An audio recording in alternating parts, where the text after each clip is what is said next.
नमस्कार, आप देख रहे हैं उदय बिहार न्यूज। अभी हम जो है एक ऐसे कॉलेज में उपस्थित हूँ जहाँ पे मैं आप लोगों को बताने का प्रयास करूँगा इलेक्ट्रो होम्योपैथी, जो कि इलेक्ट्रो होम्योपैथी जो है मेडिकल कॉलेज है, उसी कॉलेज में मैं आज उपस्थित हूँ। आज मैं बात बताने का आप लोगों का प्रयास करूँगा। समझिए कि हमारे बगल में देखिए, जो पहले आप लोगों को तस्वीर मैं दिखाने का प्रयास करूँगा, ये हमारे देश के ऐसे इंसान का तस्वीर है जिसे आप सभी लोग जानते भी हैं और पहचानते भी हैं। डॉक्टर भीमराव अंबेडकर जी नाम इनका। इनके कहने का मतलब यही जो है, समझिए हमारे देश के इतना बड़ा जो है साम्राज्य, इतना बड़ा देश को चलाने के लिए कहीं ना कहीं किसी भी नियम को फॉलो करना पड़ता है। कोई भी नियम होना चाहिए। जब तक कोई नियम का फॉलो नहीं करेगा, जब तक कोई नियम नहीं होगा, तब तक कोई इतना बड़ा देश को चलाना संभव नहीं है। जो कि समझिए कि हमारे देश को चलाने के लिए जो संविधान है, डॉक्टर भीमराव अंबेडकर जी लिखे हैं। जिस संविधान को लिखने में 2 वर्ष 11 महीना और 18 दिन लगा था। कहीं ना कहीं हम बात करेंगे, और बहुत सौभाग्य की बात है, जो इलेक्ट्रो होम्योपैथी जो कॉलेज है, इसका स्थापना दिवस आज ही के दिन हुआ था। जैसे कि 14 अप्रैल को इस कॉलेज का स्थापना हुआ था, और 14 अप्रैल को भी समझिए कि डॉक्टर भीमराव अंबेडकर जी का जन्मदिन भी है। दोनों खुशियों को एक साथ इजहार कर रहे हैं, एक साथ जो है कहीं ना कहीं मना रहे हैं। सर से हम जानने का प्रयास करेंगे कि सबसे बड़ी बात यह है कि सबसे बहुत सौभाग्यशाली सर आप जी, समझिए कि ऐसे इंसान के जन्मदिन भी मना रहे हैं और अपने कॉलेज का जो है स्थापना दिवस भी मना रहे हैं। सबसे पहले हम आपसे बात करेंगे और जानने का प्रयास करेंगे। उदय बिहार न्यूज़ में आपका स्वागत है सर। आपका भी धन्यवाद। सर, हम आपसे बात करेंगे कि जैसे कि बहुत सौभाग्य की बात है कि डॉक्टर भीमराव अंबेडकर जी का आप जयंती भी मनाए हैं केक काटकर, और आपका जो कॉलेज का जो मेडिकल कॉलेज है इलेक्ट्रो होम्योपैथी, उसका भी समझिए स्थापना दिवस मना रहे हैं। इस पर आपको कैसा फीलिंग हो रहा है सर, क्या कहिएगा सर? पहले जब हम कॉलेज की स्थापना, अब कॉलेज का जब हम ओपनिंग करने के दिन हम निश्चित किए थे, तो हमको याद नहीं था कि 14 अप्रैल आपको बाबा भीमराव अम्बेडकर का ही जन्मदिन रहेगा, है ना। तो उस दिन पर हम लोग कार्ड छपवा लिए, और हमारे माननीय सांसद डॉक्टर संजय जायसवाल और आपको भूतपूर्व आपको उप मुख्यमंत्री रेणु देवी ने आकर इस कॉलेज का उद्घाटन किए, और उस दिन आपको वहाँ पर भी फूल से हम लोग माल्यार्पण किए, है ना, और दिन को मनाए। और हर साल हम लोग इसी तरह दोनों आदमी को, मतलब कि कॉलेज का स्थापना दिवस और साथ साथ में आपको अम्बेडकर जयंती को हम लोग मनाते हैं। हमको बहुत अंदर से खुशी होती है, क्योंकि हमारा संविधान के अंतर्गत ही हमारा इलेक्ट्रो होम्योपैथ अभी रन कर रहा है। जी। इसी नियम कानून के अंतर्गत, है ना। जैसे जैसे जो भी साइंस आती है आपको, तो पहले आपको संविधान के तहत ही आपको फॉलो किया जाता है, और उसके बाद में तब धीरे धीरे आपको गवर्नमेंट इसको अपनाती है। सर, हम आपसे एक बात करेंगे कि जैसे कहीं ना कहीं इलेक्ट्रो होम्योपैथी जो है, ये जैसे अंग्रेजी में आप कोई अगर ट्रीटमेंट कहीं कराता है, तो एक होता है कि उसका अगर असर बढ़िया नहीं किया तो उसका साइड इफेक्ट भी हो जाता है। अगर उसका फायदा ज़्यादा नहीं हुआ तो हानि भी हो सकता है। लेकिन इलेक्ट्रो होम्योपैथी में क्या ऐसा होता है क्या? देखिए, नहीं, इलेक्ट्रो होम्योपैथ में टोटल हर्बल दवाइयाँ हैं, वनस्पति पेड़ पौधों से ली गई औषधियाँ, तैयार की हुई औषधियाँ से बनी हुई है औषधियाँ, और इससे कहीं भी किसी भी रूप में आपको हानि नहीं है ना। अगर लाभ नहीं होगा तो हानि भी नहीं होगा। बिल्कुल नहीं, हानि नहीं होगा, एकदम होना ही नहीं है एकदम, है ना। क्योंकि रात दिन जैसे हम साग सब्जी फल मूल खाते हैं, उन्हीं सभी औषधियों के रूप में आपको हम लोग इस दवा के रूप में प्रयोग करते हैं। सर, हम आपसे बात करेंगे, जैसे बोल रहे हैं 3 साल से जो समझिए कि आपका कॉलेज चल रहा है, अभी तक कितने बच्चे को जो है आप टेंड करके और डॉक्टर के पद पे जो है स्थापित कर दिए? पहले आपको फर्स्ट ईयर में हमारे यहाँ से आपको 10 बच्चे निकले थे, है ना, जो विभिन्न आपको शहरों में आपको हर अदर स्टेट में आपको प्रैक्टिस कर रहे हैं। उसके बाद में हर साल 10 से 15 बच्चे निकल रहे हैं, और इस साल मेरे यहाँ काफ़ी ज़्यादा संख्या है बच्चों की, है ना, और धीरे धीरे बढ़ रही है ना।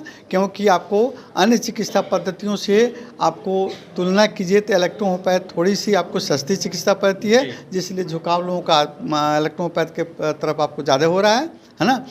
मॉडर्न साइंस काफ़ी महंगी है ना, और आपको इलेक्ट्रो होम्योपैथ काफ़ी सस्ती चिकित्सा पद्धति है। सर, हम आपसे एक और सवाल करेंगे, जैसे कि अभी जो मान लीजिए कोई बच्चा अगर आपके कॉलेज में एडमिशन कराना चाहता है, तो उसके लिए कब जो है समय सीमा रखें, कितने समय तक? देखिए, जुलाई टू जुलाई सेशन रहता है, जुलाई टू जुलाई, है ना। जैसे मानते अभी आपको 10+2 का रिजल्ट निकला है, मैट्रिक का रिजल्ट निकला है, तो उसके बाद से जुलाई में एडमिशन हम लोग लेते हैं, और फिर अगले सत्र में मार्च अप्रैल में आपको एग्ज़ाम होता है ना। 1 साल का आपको कोर्स रहता है। इसमें आपको डिप्लोमा का 1 ईयर का कोर्स है, MBA 3 साल का कोर्स है, एक BAMS आपको 4 साल 6 महीने का कोर्स है।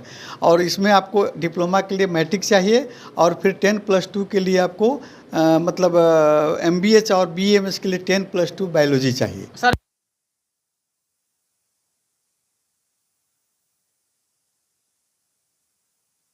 हमारे यहाँ आपको जहाँ पर मतलब बच्चों का जो एडमिशन फीस हम लोग लेते हैं, उससे 4,000 रुपया कम आपको लड़कियों के लिए लिया जाता है एडमिशन शुल्क, है ना। लड़कियों के लिए छूट है? बिल्कुल छूट है, पर आपको कैंडिडेट आपको स्टूडेंट जो है छात्र हैं, छात्र की अपेक्षा छात्राओं को 4,000 रुपये हम कम लेते हैं और फिर उसके साथ में सब बुक्स देते हैं, है ना। और फिर प्रतिदिन मेरे यहाँ आपको ऑनलाइन स्टडी क्लास चलते हैं नाइट में। सर एक बात और बताइए, जैसे मान लीजिए कि लड़कियों के लिए छूट दिया, लेकिन अगर मान लीजिए कोई लड़का आता है, कोई विकलांग है पैर से, हाथ से या किसी प्रकार से, तो उन लोगों के लिए क्या छूट है? विकलांग के लिए अपना विकलांग सर्टिफिकेट को भी देखते हुए जो है इस कॉलेज में एडमिशन कराया जाता है। आइए हम इस कॉलेज में उपस्थित है, देखिए देख सकते हैं यहाँ पे कितने जो है छात्राएं जो है बैठी हुई, इन लोगों से भी हम कुछ बात करेंगे। इधर आइए, थोड़ा आप इधर आइए। तो क्या नाम पड़ेगा आपका? अंजिता कुमारी, आप कौन सा जो कोर्स कर रहे हैं? BMS। अच्छा, कितना दिन का है ये? 4 साल 6 महीना। अभी कितना दिन हो गया? अभी 3rd ईयर है। 3rd ईयर है। कैसा लगा? गोपालगंज। अच्छा, क्या लगता है आपको इस कॉलेज में भरोसा है कि इस कॉलेज से हम पढ़ कर जाएंगे तो कहीं ना कहीं हम जो है कामयाबी के मंजिल तक पहुंच पाएंगे? जी बिल्कुल, विश्वास। बहुत विश्वास है। जी। देख सकते हैं यहाँ पे महिलाएं भी है बैठी हुई है, इन लोगों से मैं कुछ बात करेंगे। क्या नाम पड़ेगा आपका? जी सर बोल। आप कहाँ से हैं? नरकटियागंज। नरकटियागंज से। अरे इलेक्ट्रो होम्योपैथी में क्यों आप रुचि रखे हैं? अगर मान लीजिए आप चाहते तो अंग्रेजी भी MBBS की पढ़ाई भी पढ़ सकते थे। इसका मतलब बहुत अच्छा है। अच्छा है, आपको अच्छा लगता है ये? अच्छा, ये बताइए कि आपको इलेक्ट्रो होम्योपैथी का क्यों चुनाव किए, इसको ये पढ़ने के लिए क्यों आपको रुचि आई? मतलब सर क्योंकि इसका जो है साइड इफेक्ट नहीं है कोई भी। इसका दवा से जो है बहुत सारे मरीज जो है ठीक हो जा रहे हैं। अगर ठीक नहीं होगा तो खराब भी नहीं होगा। जी। देख सकते हैं इसमें काफ़ी जो है लड़कियां भी बैठी हुई है। सर लोगों से कुछ हम बात करेंगे। क्या कहिएगा सर, इस कॉलेज के बारे में क्या कहिएगा? मेरा नाम डॉक्टर देवेंद्र कुमार हुआ। इस कॉलेज के थ्रू से हम सब स्टूडेंट कम पैसा में डॉक्टर की डिग्री मिल जा रहा है। जो भी स्टूडेंट के पास पैसा ज़्यादा नहीं है, जो MBBS नहीं कर पा रहा है, चाहे BMS नहीं कर पा रहा है, कम पैसा में डॉक्टर की डिग्री मिल जा रहा है और अपना कहीं भी अपना दुकान खोल कर अपना प्रैक्टिस कर सकते हैं, कहीं भी हॉस्पिटल चला सकते हैं। सर इलेक्ट्रो होम्योपैथी में आप क्या कोई पोस्टेड है क्या? ना, हम लोग आए हुए हैं, गेस्ट हैं। आप लोग गेस्ट हैं? क्या कहिएगा? एक सवाल आपसे रहेगा, जैसे मान लीजिए कि कहीं भी कोई मरीज जाता है ट्रीटमेंट कराने के लिए अंग्रेजी हॉस्पिटल में, तो वहाँ पे देखते हैं कि अगर मान लीजिए कोई अगर फ़ायदा नहीं होता तो काफ़ी उसको नुकसान भी हो जाता है, लेकिन इलेक्ट्रो होम्योपैथी के बारे में क्या कहिएगा? हैं पेशेंट, लेकिन बहुत अच्छे तरह से जड़ से समाप्त होते हैं। जड़ से समाप्त हो जाते हैं। जी।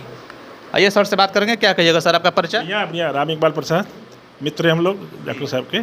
सर एक आपसे सवाल रहेगा, जैसे अंग्रेजी में आप कहीं भी कोई मरीज जाता है इलाज कराने के लिए, तो देखते हैं कि वहाँ पे जो मान लीजिए कि बीमारी एक रहेगा लेकिन 20 प्रकार से जांच लिख दिया जाता है, लेकिन इलेक्ट्रो होम्योपैथी में ऐसा नहीं होता है क्या? नहीं होता ऐसा। क्या कहीं ना कहीं अंग्रेजी जो है मेडिकल में लुटाई है कि नहीं? बहुत लुटाई है उसमें अंग्रेजी में। अगर किसी के पास पैसा नहीं रहेगा तो मरीज समझिए कि इलाज के अभाव में मर जाएगा। तो पैसा के अभाव में छोड़ता नहीं मरीज को। भी देखे हैं पेपर में कि डॉक्टर साहब पहल किए हैं पटना से, वो प्राइवेट में जाकर दिखाया था बेतिया के मरीज, और पैसा के अभाव में वो मर गया था, लाश नहीं दे रहा था। तो यहाँ शिक्षा मंत्री पहल किए तब जाके लाश मिला है। बेतिया का एक मरीज है। सर हम बेतिया जो सरकारी अस्पताल है उस पर हम बात करेंगे आपसे। बेतिया सरकारी अस्पताल कहीं ना कहीं 850 रुपये करोड़ की लागत से बन गया है, लेकिन वहाँ पे उस प्रकार की सुविधा नहीं मिल पाता, इस पर क्या कहिएगा? इसमें जनता की कमी है, समझे। जनता की कैसे कमी हो? जनता की कमी है कि जागरूक नहीं हो पा रहा है, किसी चीज़ को पूछने से घबराती है। कहीं ना कहीं आपके जो दोस्त बता रहे हैं कि इलेक्ट्रो होम्योपैथ कॉलेज के स्थापना कर दिए, आप जो है शिक्षा हो गए, लेकिन आप जो है कहीं ना कहीं आपसे बेटर काम कर रहे हैं कि नहीं सर? बहुत बेहतर ये समाज सेवा की काम कर रहे हैं। और इनके यहाँ मैं ही अपना इलाज कराता हूँ, अपनी पत्नी का इलाज कराता हूँ। जो हमारे मित्र लोग हैं और हम लोग बहुत अच्छे हैं, इनके इलाज से हम लोग अच्छे हैं। चलिए, तो अभी जो है इलेक्ट्रो होम्योपैथ कॉलेज में मैं उपस्थित हूँ। यहाँ से मैं आप लोगों को बताने का प्रयास करूँगा एक ऐसे इंसान, हमारे भारत के जो संविधान के रचयिता है डॉक्टर भीमराव अम्बेडकर जी, उनका आज जन्मदिन भी है। 14 अप्रैल आज जो है समझिए 2024 है, और इस साल जो है इस कॉलेज में डॉक्टर भीमराव अम्बेडकर जी की जयंती भी मनाया गया है। और बहुत खुशी की बात है कि इस कॉलेज का भी स्थापना 14 अप्रैल को ही हुआ था। तो कहीं ना कहीं समझिए कि कॉलेज की तरफ से जो सर हैं, सर की तरफ से काफ़ी जो हर्ष और उल्लास के साथ इस कॉलेज का स्थापना दिवस भी मनाया गया है और डॉक्टर भीमराव अम्बेडकर जी की जयंती भी मनाया गया है। तो ऐसे सौभाग्यशाली होते हैं सर जो दोनों साथ एक साथ इन दोनों जयंती को मनाना। एकदम ये बहुत अच्छा चीज़ है कि इनके स्कूल का भी आधार आज ही के दिन रखा गया था। अम्बेडकर जी का जयंती भी आज ही है और हम लोग को बहुत अच्छा लगता है। प्रति साल हम लोग आते हैं और ये देखते हैं और बहुत अच्छे ढंग से जयंती भी मनाते हैं और स्थापना दिवस। चलिए, आप सभी जो युवा पढ़े लिखे हैं, जो लोग मेडिकल की पढ़ाई करना चाहते हैं, अगर इलेक्ट्रो होम्योपैथ अगर पढ़ना चाहते हैं, आप भी अगर आपने समझिए कि कम पैसा में डॉक्टर बनना चाहते हैं, लोगों की सेवा करना चाहते हैं, अगर अपना नाम कमाना चाहते हैं, तो ऐसे कॉलेज में आइए, नाम लिखवाइए अपने बच्चों को और पढ़ाई कीजिए और अपने बेहतरीन जीवन को आगे को बढ़ाने का प्रयास कीजिए। तो समझिए इलेक्ट्रो होम्योपैथी के कॉलेज के बारे में आप लोग क्या सोच, क्या विचार रखते हैं, कमेंट बॉक्स में जरूर बताइएगा। जय हिंद, जय भारत।